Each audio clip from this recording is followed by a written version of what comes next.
إن الله وملائكته يصلون على النبي يا أيها الذين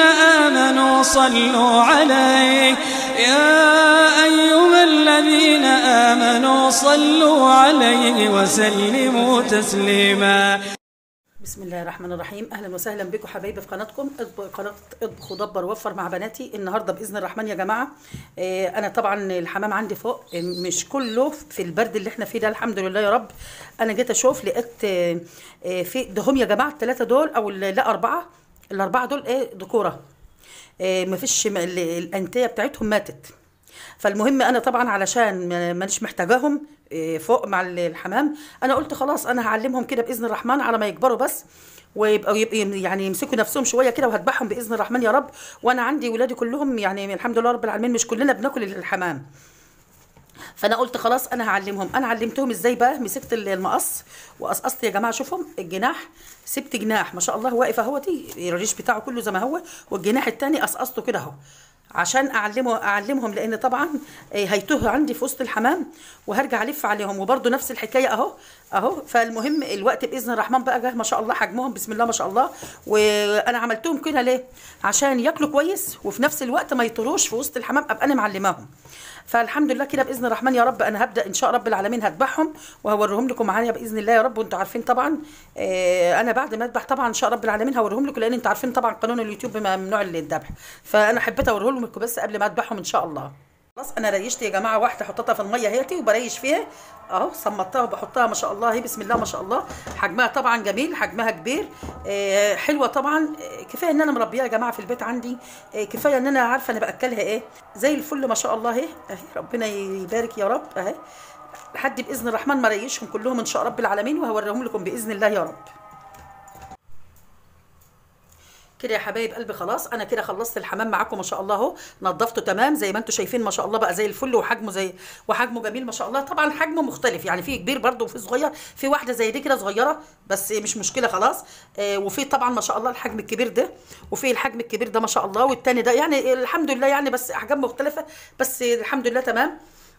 طبعا انا هعمل باذن الرحمن بقى المرتة بتاعتهم يا جماعه عشان احشيها. الحشو بتاعه بصل والقنص والكبد بتاعته اهي. انا طبعا عملت الكبد الاول قطعتها قطع صغيره كده، وهبدا باذن الرحمن اعملها اهوت في المرتة بتاعتي للزيت، والكبد بتاعته اهي لسه هاخدها بس كمان شويه.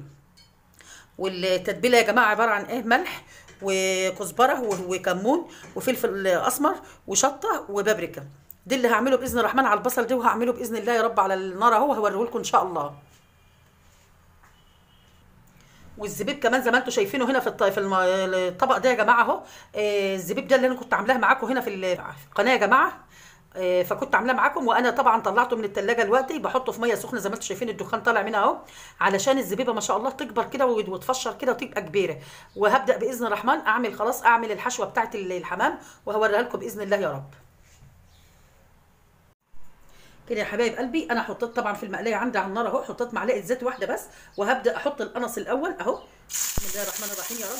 ده القنص بس عشان انتوا عارفين بيبقى يغيب شويه، بس طبعا ده مش زي البط يعني، ده قنص حمام يعني بسرعه هيتعمل، وان شاء رب العالمين بس دقيقتين كده واحط الكبده كمان معاه، وهبدا احط له بقى ان شاء الله بقيه الحشوه عادي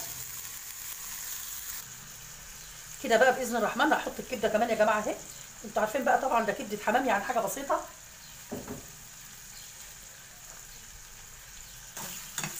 اهي، وبقلبها كمان باذن الرحمن معاكم اهو.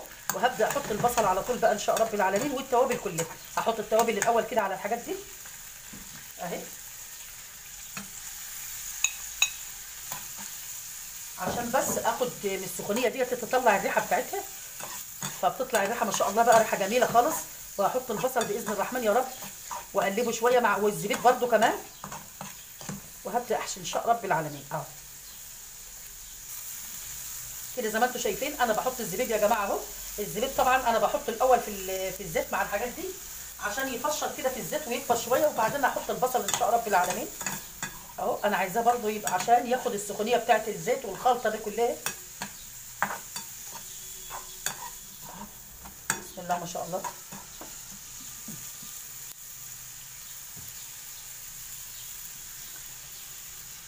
البصل بقى هبدا باذن الرحمن احطه كده بقى، واخلي بالي لان ممكن يكون البصل زياده، فحتى لو زياده انا هحطه في الشوربه كمان، بيخلي طعم الشوربه ما شاء الله. بس هو كده لا مش هيبقى زياده ولا حاجه ان شاء الله. احطه اهو، احطه عشان هو هيخس الوقت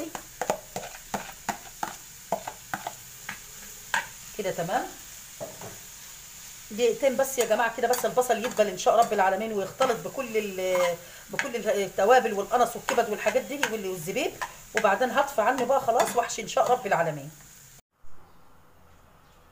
كده يا حبايب قلبي خلاص انا خلصت كده المرته ما شاء الله اهيتي، وحطها طبعا هنا بس عشان دي خشب طبعا انا حاطه تحتها طبق كده. هبدا باذن الرحمن، انتوا شايفين الدخان ما شاء الله اهو. هبدا باذن الله يا رب احشي ان شاء رب العالمين اهو. بسم الله الرحمن الرحيم اهو زي ما انتوا شايفين كده.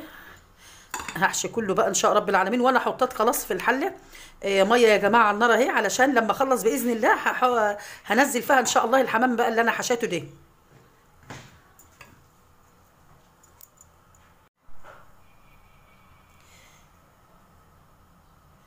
كده يا حبايب قلبي خلاص زي ما انتم شايفين ما شاء الله الحمام خلاص انا حشيته تمام. ما شاء الله الحمامه كل شايفين شكلها وحجمها ازاي، وعندي الرقبه كمان انا عاملاها حشيها كويس اهو. هبدا باذن الرحمن يا رب احط الحمام بقى في الحله بتاعته ان شاء الله على النار باذن الرحمن عشان تتطبخ بقى. كده يا حبايب قلبي خلاص انا بوريكم بقى باذن الرحمن الحله انا حطاها على النار فيها اللي هعمل فيها اللي هطبخ فيها الحمام. فيها طبعا ما شاء الله الفلفل والبصل والورق اللورا والحبهان والمستكه والجزر تحت اهو. هبدا باذن الرحمن خلاص هي الحله داخله على الغليان اهو. هبدا احط الحمام فيها باذن الله واحده بواحده كده باذن الله يا رب اهو. بسم الله الرحمن الرحيم اهو زي ما انتم شايفين. بسم الله ما شاء الله، بسم الله الله اكبر اهي ما شاء الله اهي. كده بقى الحمام يا جماعه انا بحطه بالطريقه دي، ما بغرزش فيه سكينه كده في الجنب ولا حاجه زي البط ما بعمله، لان الحمام بيستوي ما شاء الله كويس قوي، وكمان الحشو بتاعه بيستوي معاك كمان باذن الرحمن. فكده الحمد لله تمام. هبدا اغطي عليه بقى واسيبه براحته لحد ما يستوي ان شاء الله واوريه لكم في النهايه. طبعا احنا عندنا لما بنعمل الحمام او البط بنطبخ معاه قلقاس، فكمان لان انا حتى وانا بصور لكم كان في الخضره طبعا جايبينها من تحت من الجنينه عشان هعمل القلقاس باذن الله، وانا كنت عاملاه لكم قبل كده برده او هنزله لكم في فيديو باذن الرحمن يا رب.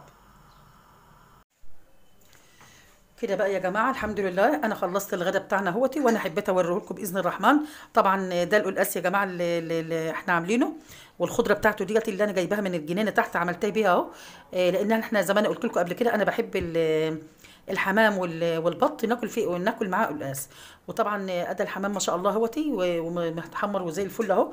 الشوربه بتاعته جميله يا جماعه اهي، ربنا يديكم الصحه يا رب كده.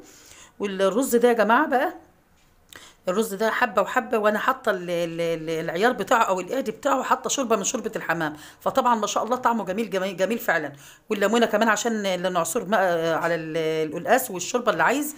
فيا رب كده باذن الرحمن الفيديو بتاعنا النهارده يعجبكم، ولو عجبكم الفيديو ما تنسوناش في لايك وشير وسبسكرايب وتفعيل الجرس عشان يوصل لكم كل جديد. والسلام عليكم ورحمه الله وبركاته.